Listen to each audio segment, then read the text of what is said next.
Bismillahirrahmanirrahim. Assalamualaikum warahmatullahi wabarakatuh dan semangat pagi.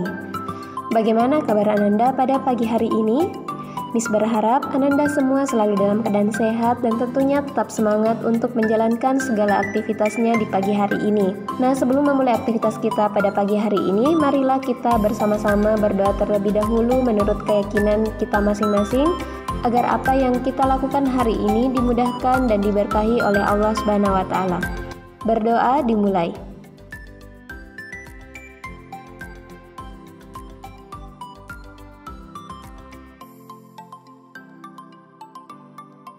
Berdoa selesai.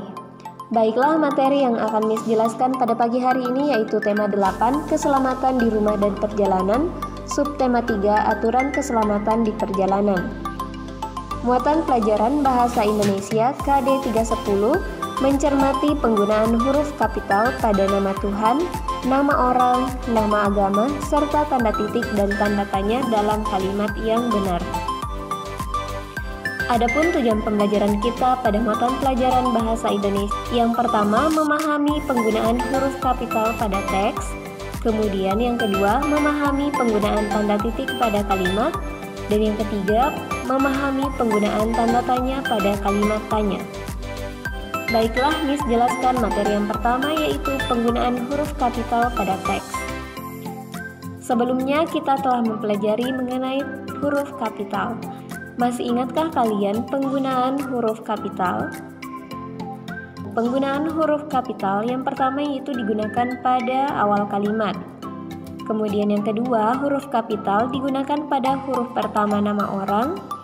Dan yang ketiga, huruf kapital digunakan pada huruf pertama nama kota, hari, dan bulan. Nah, selain itu, huruf kapital juga digunakan pada penulisan kata ganti Tuhan. Contohnya, sebelum belajar kita harus berdoa kepada Allah Subhanahu wa Ta'ala.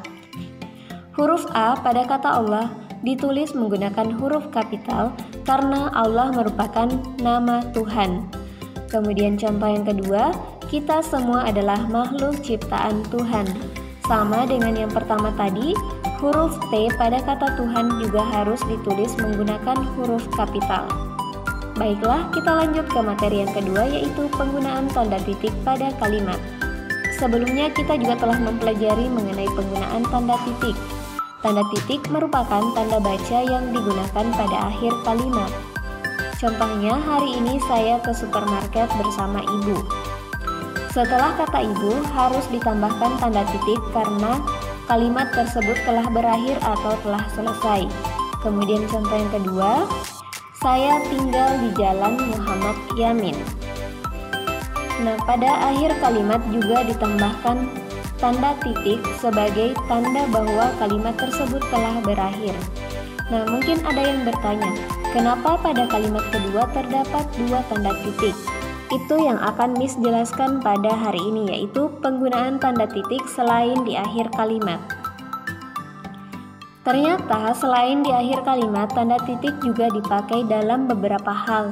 Untuk yang pertama, singkatan nama orang. Kemudian yang kedua, akhir singkatan gelar.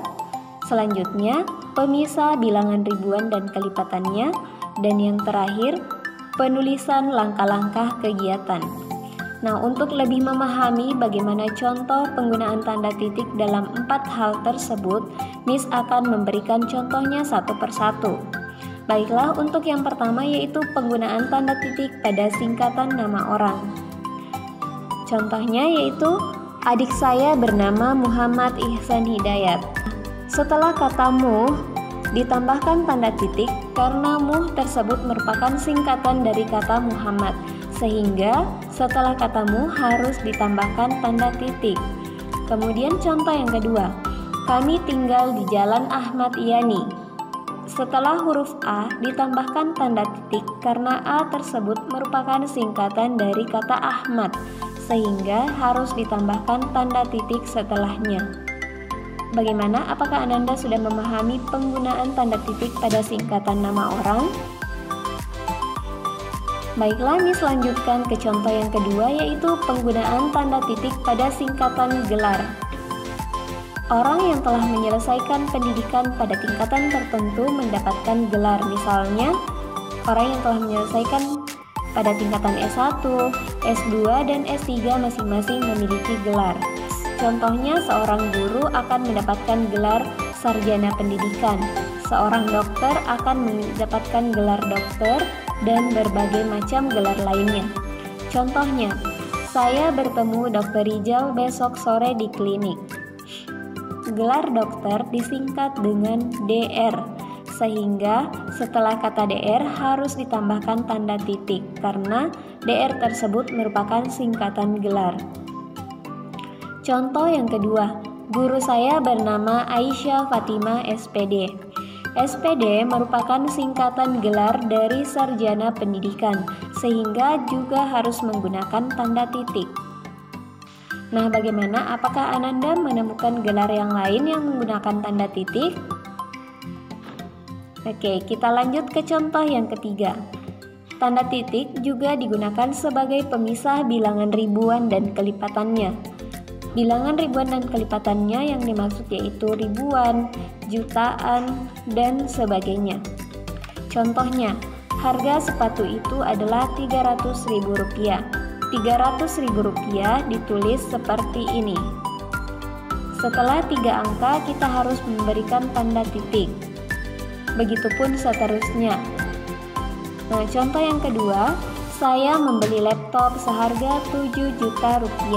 Jadi setiap 3 angka kita harus menambahkan tanda titik sebagai pemisah ribuan. Contoh berikutnya yaitu pada penulisan langkah-langkah kegiatan. Pernahkah Ananda membaca petunjuk melakukan sesuatu? Misalnya, petunjuk membuat mosaik. Cara membuat mosaik terdiri atas beberapa langkah, dan setiap langkah kegiatan tersebut akan diberikan nomor secara berurutan. Dan setelah dituliskan nomor, harus ditambahkan tanda titik sebelum menuliskan kegiatan tersebut. Coba Ananda perhatikan cara membuat mosaik. Langkah pertama, siapkan alat dan bahan yang dibutuhkan. Setelah angka 1 ditambahkan tanda titik, kemudian baru dituliskan cara atau langkah kegiatan yang harus dilakukan, dan ditambahkan pula tanda baca pada akhir kalimat tersebut. Inilah contoh dari penggunaan tanda titik pada penulisan langkah-langkah kegiatan. Ananda dapat mengamati contoh seperti ini misalnya pada petunjuk membuat makanan ataupun petunjuk membuat minuman tertentu. Baiklah, kita lanjut ke materi yang ketiga yaitu penggunaan tanda tanya pada kalimat. Masih ingatkah kalian apa itu tanda tanya? Tanda tanya bentuknya seperti ini. Tanda tanya adalah tanda baca yang digunakan untuk menandai akhir kalimat tanya. Selain itu, tanda tanya juga digunakan untuk menandai kalimat yang diragukan. Dan biasanya diawali dengan kata apa, siapa, mengapa, kapan, di mana, dan bagaimana. Perhatikan contoh berikut. Apa yang kamu kerjakan besok? Ini merupakan contoh kalimat tanya. Kalimat tanya ditandai dengan kata apa dan ditambahkan dengan tanda tanya di akhir kalimat tersebut. Contoh kedua, di mana kamu membeli buku ini? Kalimat tanya ini ditandai dengan kata tanya yaitu di mana. Dan contoh yang terakhir, siapa yang membantumu membersihkan kelas? Ini juga merupakan contoh kalimat tanya karena ditandai dengan kata tanya siapa dan diakhiri dengan tanda tanya. Bagaimana? Apakah Ananda sudah memahami materi kita pada pagi hari ini yaitu penggunaan huruf kapital, tanda titik, dan tanda tanya? Jika belum, silahkan disimak kembali videonya. Dan bagi yang sudah paham, silahkan dilanjutkan karena Miss akan menjelaskan tugas yang akan Ananda kerjakan pada hari ini. Tugasnya yaitu, silahkan Ananda salin atau tulis kembali kalimat berikut pada buku tulis kalian dengan memperhatikan penggunaan huruf kapital, penggunaan tanda titik, dan juga penggunaan tanda tanya.